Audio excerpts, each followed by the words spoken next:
Yo, what's up YouTube? Alonso Q here to do a quick video for you. Try to keep it quick. I need to start making my points faster. I went to a protest yesterday in solidarity with the Standing Rock protesters over the No Dakota Access Pipeline. This is an issue I didn't know too much about. I've been trying to read about it, but there's conflicting things in the news, and there's not a whole lot of news on it. It's sort of been undercovered.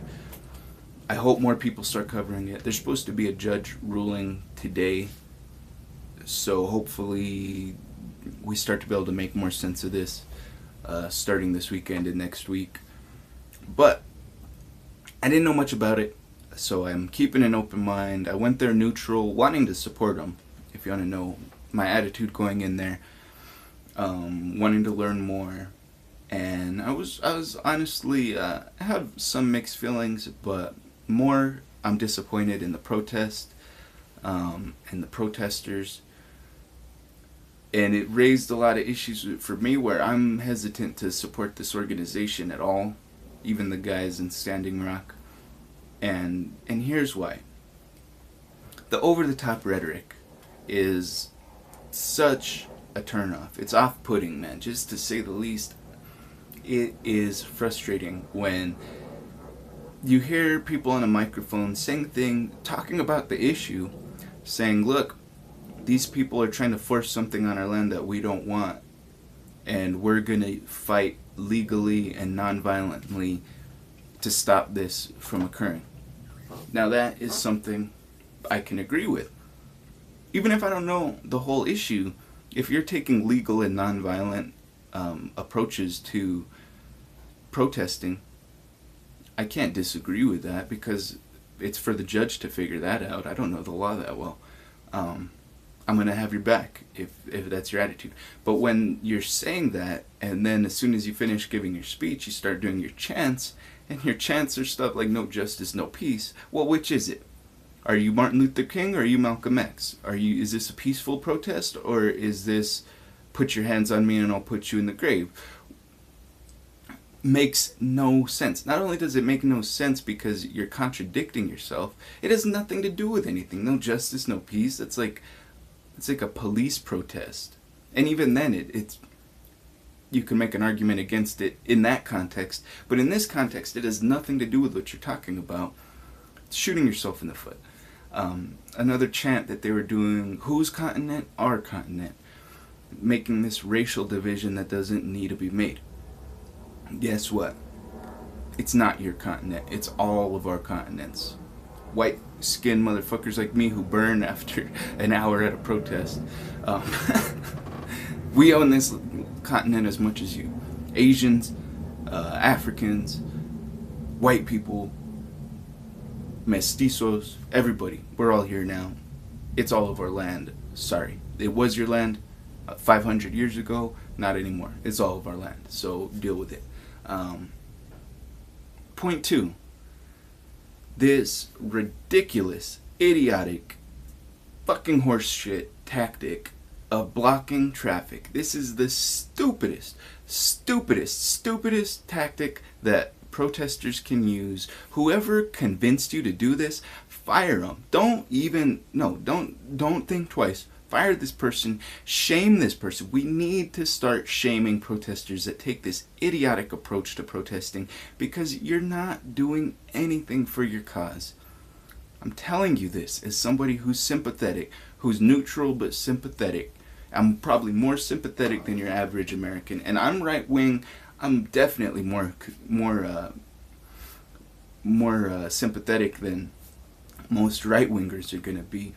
So we're the people you need to win over, and this blocking traffic, let me just explain a couple things. When you block traffic, people hate you.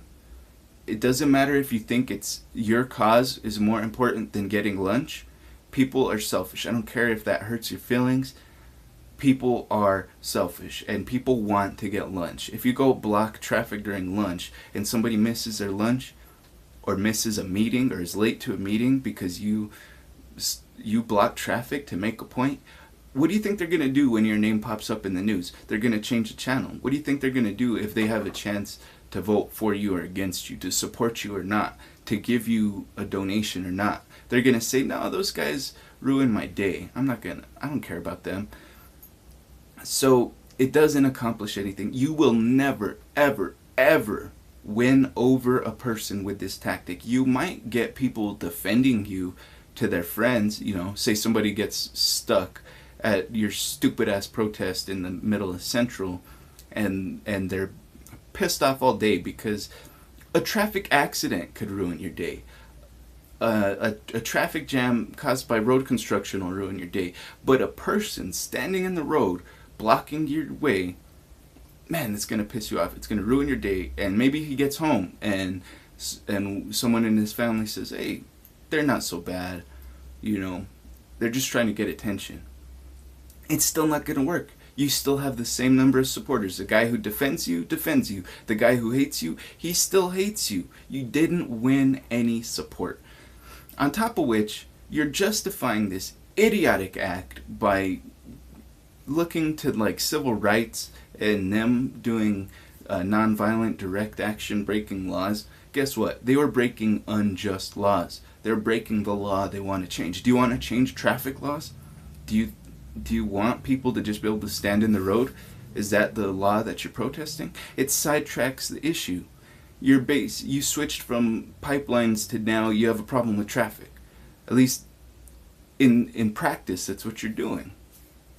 Completely counterproductive. It gets people upset. Not only that, but people aren't going to take it. They start trying to force their way through. And then what happens when people start forcing their way through? The protesters start screaming at the drivers, pounding on the hood of the car, kicking the car.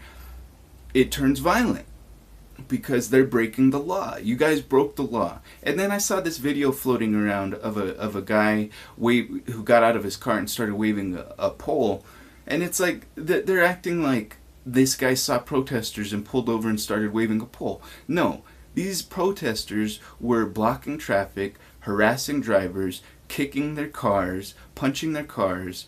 They brought it on themselves. And just flat out, as a neutral American, when I see people use this idiotic tactic, blocking traffic, and I see cars force their way through, I have zero sympathy for the protesters. I am always on the side of the driver that forces their way through because it's stupid. It's just a stupid tactic. Don't use it. Fire whoever told you to use that tactic, because I like you guys less on account of going to that protest. And I like it, look, because if you use stupid, shitty protesting tactics, people are just going to assume that it's a shitty organization. Because if you can't even think through your protest, the consequences of your actions, then why should we think that you have thought through the issue at all, or the solutions? It's, you know, it's hard for me to think that you know what you're talking about when you're behaving completely irrationally and violently. They're kicking cars and punching them. I don't care if you think they aggressed you because they tried to force through the line. It's just not how it works. But anyway,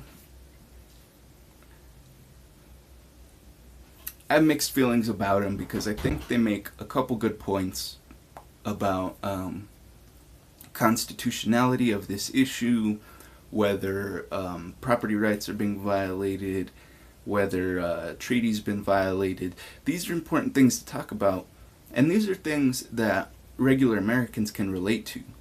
And especially right-wingers, we care about the Constitution, we care about eminent domain, we care about corporations using the government as a tool to get one over on the public. So you have a lot to build off of to get our support. But, you know, like the instance with the van and the guy waving the stick, they're going to completely ignore the context of these guys were harassing him and punching his vehicle and stuff. So then when I look back at Amy Goodman's thing about them sicking the dogs on him, I start thinking, well, what did they do to get the dogs sicked on him? And did they start the clip after they did what instigated the situation?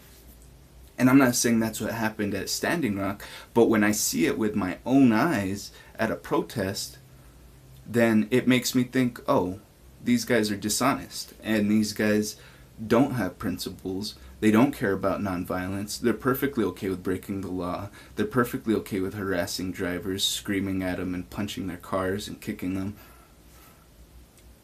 So don't. I lost a lot of respect by going to this protest, even though I met some cool people. I got some interesting interviews, and I'll probably do another video on this subject, more about the subject itself, not about the protest, because the protest gave me an idea of how these people are approaching this issue, and I think it's sort of irrationally. It's almost like they want to stop all oil production, and we got to just look at risk management, I think, and property rights. That's what this is really about.